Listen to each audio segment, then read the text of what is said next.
Perkenalkan, nama saya Dewi Hartani dengan nomor induk mahasiswa S1A0-218 kelas Biologi 1A Prodi Pendidikan Biologi Universitas Mataram. Nah, di sini saya akan melakukan praktikum mengenai koloid sebagai tugas kuliah saya. Sebelum itu, apa sih itu koloid? Koloid merupakan campuran antara dua zat yang memiliki perbedaan fase antara zat terlarut atau terdispersi yang tersebar merata ke dalam zat pelarut atau pendispersi. Koloid memiliki beberapa sifat yang salah satunya itu adalah efek Tyndall. Dan pada percobaan kali ini kita akan melakukan percobaan dengan tujuan untuk membuktikan sistem koloid efek Tyndall. Langsung saja untuk alat dan bahan yang digunakan pada praktikum kali ini adalah 3 buah gelas kaca, ada spatula, ada air mineral, terus di sini juga saya menggunakan laser sebagai sumber cahayanya. Dan untuk langkah-langkah praktikumnya itu, setelah semua alat dan bahan disiapkan, di sini untuk bahannya itu saya menggunakan 1 sendok makan susu bubuk, 1 sendok makan kopi, dan 1 sendok makan garam. Langsung saja untuk praktikumnya itu, setelah semua alat dan bahan itu disiapkan, langsung saja masukkan air mineral secukupnya ke dalam gelas yang sudah berisi susu bubuk, kopi, dan juga garam. Dituangkan secukupnya saja.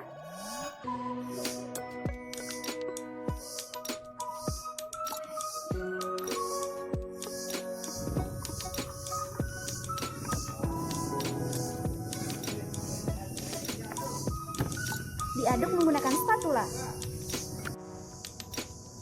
Diaduknya itu sampai merata ya, agar semuanya itu tercampur dengan sempurna. Ini susunya sudah. Dilap dulu menggunakan tisu atau bisa dicuci. Selanjutnya untuk campuran kopinya juga diaduk. Kalau dirasa airnya kurang cukup, airnya bisa ditambahkan ya. Ini sudah tercampur.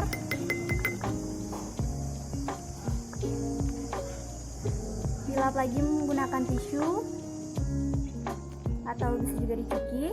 Dan yang terakhir, campuran garam.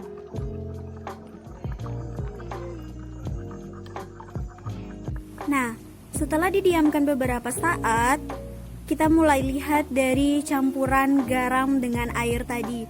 Untuk campuran garam dengan air, itu antara garam dengan air sudah tidak bisa dibedakan lagi. Jadi itu sudah tercampurnya itu homogen. Jadi kita tidak bisa membedakan mana lagi yang termasuk pelarut dan mana lagi yang termasuk dengan zat terlarutnya gitu. Jadi campuran yang seperti inilah itu yang dinamakan dengan larutan.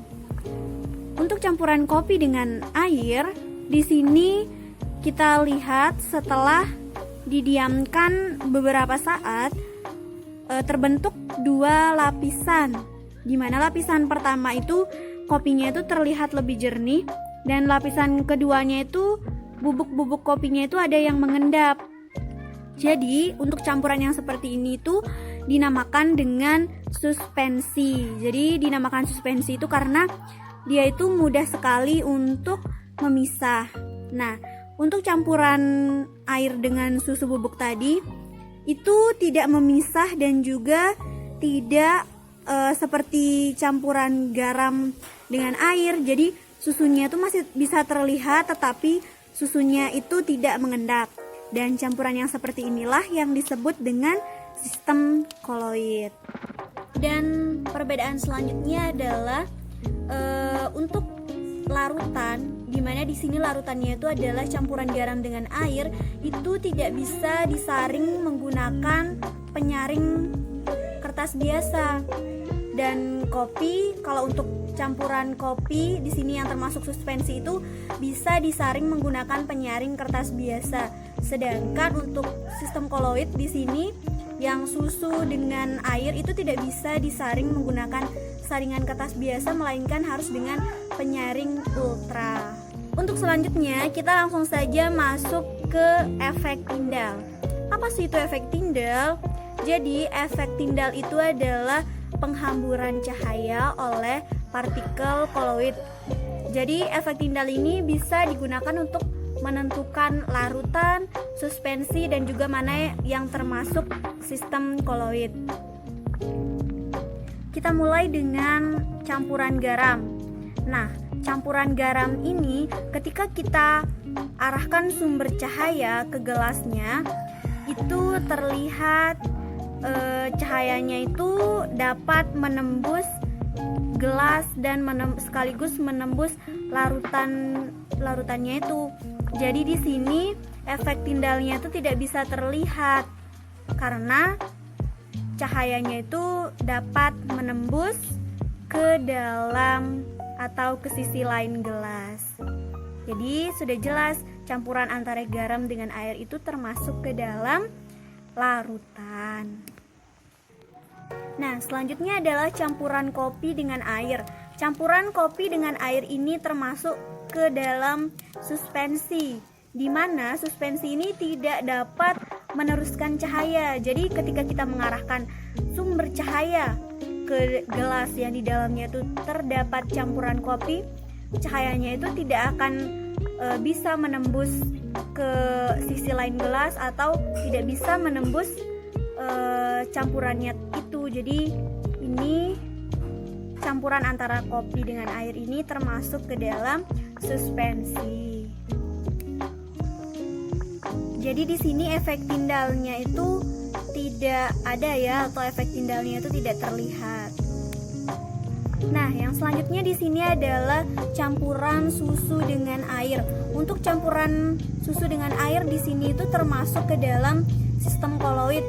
Dan ketika kita mengarahkan sumber cahaya ke susunya itu terlihat dengan jelas bahwa campuran susu dengan air ini kan termasuk ke dalam koloid. Jadi dia itu menyebarkan cahaya, karena efek Tyndall itu adalah penyebaran cahaya oleh partikel koloid gitu.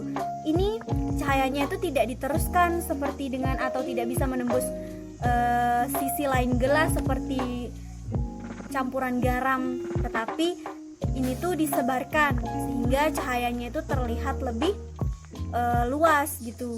Dan di sini sudah jelas efek Tyndallnya itu ada, karena efek Tyndall itu penyebaran cahaya oleh partikel koloid. Nah, jika cahayanya itu diarahkan melalui samping seperti ini, nanti akan terlihat bahwa di campuran garam itu nanti cahayanya itu akan menembus sisi lain gelas dan cahayanya itu akan dilebarkan atau diperluas di koloid, yaitu campuran susu dengan air. Sekian praktikum yang saya lakukan hari ini. Semoga bermanfaat dan terima kasih sudah menonton. Assalamualaikum warahmatullahi wabarakatuh. Dah.